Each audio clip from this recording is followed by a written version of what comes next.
Hello, I'm Renee with Joy for the Journey. Today we're going to talk about how I use technology in homeschool. This is a video in collaboration with Abby from Rooted in Rest and also from Waldock Way, Jessica. So thank you for doing that collaboration. Check out the rest of the videos on the playlist that I will link in the description. So how do I use technology in homeschool? Well, I just want to start off letting you know that I have 3 kids, 6 just turned 4 and 1. And so I'm a little hesitant on technology, and I do think there's value in it, and I definitely feel like as I get older, we'll utilize it more and more. But right now, we've found what works for us, and we use it, cautiously. I think a lot of that comes from the fact that they're young, but also just all the warnings we're getting about how, screen time can be very addicting, especially in those younger developmental years. We want to set those boundaries and really teach them how to be good stewards of this gift of technology, because it raises the dopamine levels in the brain, and we know it's very gratifying and can become addicting. So, of course, I try to be careful not to get too scared of technology, and definitely do use it, and I'll share how we do that. So the first way that we use technology is using an app called Simply Piano. And if you've used this app, you know it's a really great way to learn piano. My son, in just a couple months, was already playing with 2 hands, and we've been using it for a year now, and I'm amazed at his progress. The first 6 months, he was super excited and wanting to do it all the time. Then it kind of got old, and then he's picked back up and he's interested in it again. I did find I was a little nervous about it. It does use some songs, that are secular. We really only listen to Christian music. However, we found that, we were using it for the purpose of learning piano, and we were able to keep it in its proper place, and it's a great app, and he's really doing well with piano. The second way we use technology in homeschool is using Khan Academy as a supplement to our math. And this is a free website where they have a math, I believe it's K through 8th grade, where it's like pretty much a whole math program, but online. And so that's really fun for him. I take my old cell phone that I'm not using anymore, and I keep that charged, and I put it onto the correct page for him, and he just stays on that and uses it, a few days a week as a supplement, and he enjoys it. It's a great additional math practice opportunity and technology. The third way we use technology in our homeschool is for writing. So we do paper pencil writing. However, for his illustrations, a lot of the time I'll pull up a directed drawing for the specific thing that he's writing about. So we'll use Art for Kids Hub or other sites where we find the drawing that we want. And the fourth way we use technology is by making cover pages for his little book. So if we're doing like a unit study, like let's say we did in the past American symbols, we would put together all our writing for that month into a little book with construction paper, and then I would put him on Microsoft Word and show him how I would safely search for an image for him, and he would tell me which one, and I would show him how to take a screenshot of that image and drag it into the Word document, so it could be like a picture of the American symbols or whatever the topic was, and then I would help him type out the title of his book, and then we print that out and glue it to the front of his writing book for that month or unit. Another way that we use technology is we recently signed up for World Watch News, and that's a great way to teach kids about current events in an appropriate way. That's only about 10 minutes, and so we're excited to use that more this year. We also enjoy watching educational videos.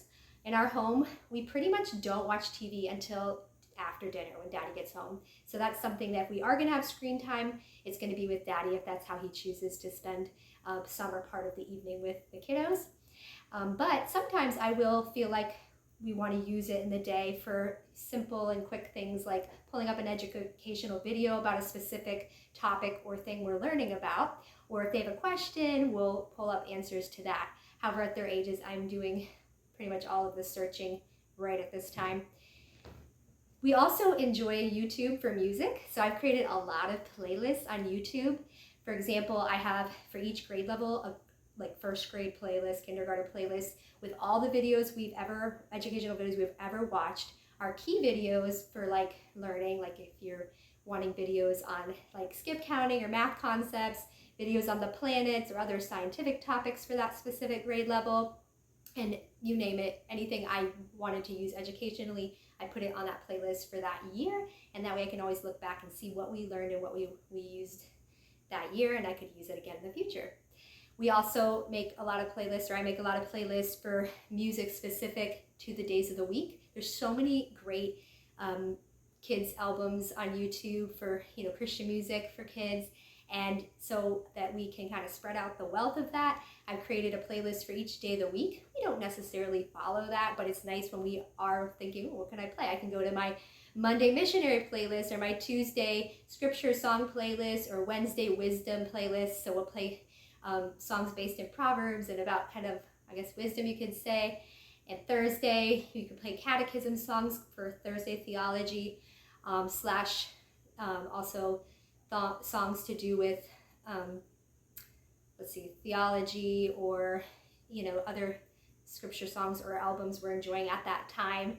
We also like fun ones like Slugs and Bugs, and I will put a link to our favorite playlists. And then Friday, we love listening to the Freedom Kids and other favorites like Sunday school songs and all kinds of good ones. Keith and Kristen Getty music, Hide 'Em in Your Heart by Stephen, forgot his last name at the moment, but I will leave a link for some of our playlists if you are interested. And we also have a playlist that I call Car School. So if we're on our way to co-op or homeschool group, and I wanted to get in a little extra math or, Bible literacy songs, working on the books of the Bible or the fruit of the Spirit or the 10 Commandments, I have a, list for that for Bible literacy. And then the Car School ones for things like, counting songs, for, the planets, a lot of the same ones I have my first grade list also there, ones I want them to hear again and again for fluency and repetition during those car rides. Of course, we also enjoy like audiobooks, which is kind of technology. We love Jonathan Park. It's like apologetics for kids through audio drama. And it's pretty deep stuff, so I'm not sure every 6-year-old is going to be ready for it, because it'll discuss things like evolution and New Age, and through a way that's like so interesting and helps them to really see the truth and, how we can defend our faith. But check that out, Jonathan Park. We also like listening to audiobooks through YouTube. I have a playlist for that, all our favorite ones like Charlotte's Web, and the Burgess Bird Book, and the Burgess Animal Book, and a bunch of other ones. I could leave a link for that if you're interested in our audiobook playlist. So yeah, YouTube obviously has a lot of resources for music and educational videos that we utilize. And then we also like, occasionally my husband will make a funny video with the kids with their little toys acting things out. That's occasionally. He also likes to use the stargazing app. They like to go outside at night occasionally and look up at the stars and the constellations and planets. They'll even go up on the roof, and that app is great for them to learn to identify those heavenly bodies. We also do occasionally use like Messenger's, FaceTime or audio call feature to talk to our cousin in Georgia. So my little daughter's cousin is her same age, 4 years old. So they'll like to use that under our supervision. And so that's a great use of technology, of course, too. So did I cover them all? I think so. That's like the main ways.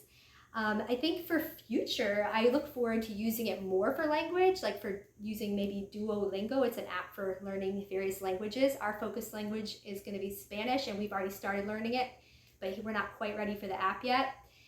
And then I look forward to him really learning how to actually type rather than just, kind of using 1 or 2 fingers on the keyboard for his cover pages once a month or so.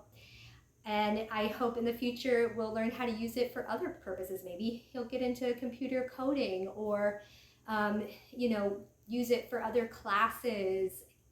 Maybe we'll look forward to using it for making presentations or videos for presentation purposes. So definitely lots of ways we're using it now, but, cautiously and keeping it in its right place, but also looking forward to using it more in the future.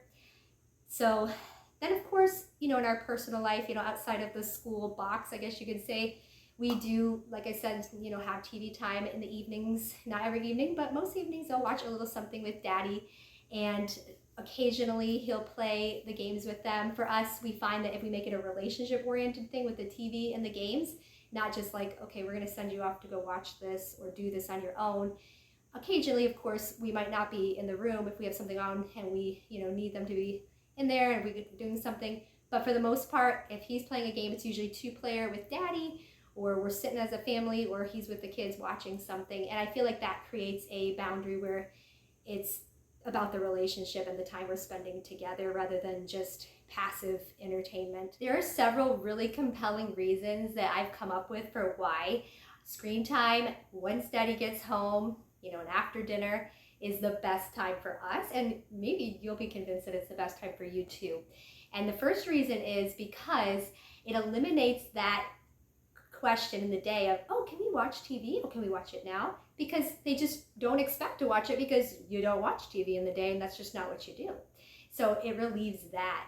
The other reason I like it is because it puts it in that end of the day, not as important category. All the first things first, we start with our Bible in the morning, things that are most important and getting our schoolwork done.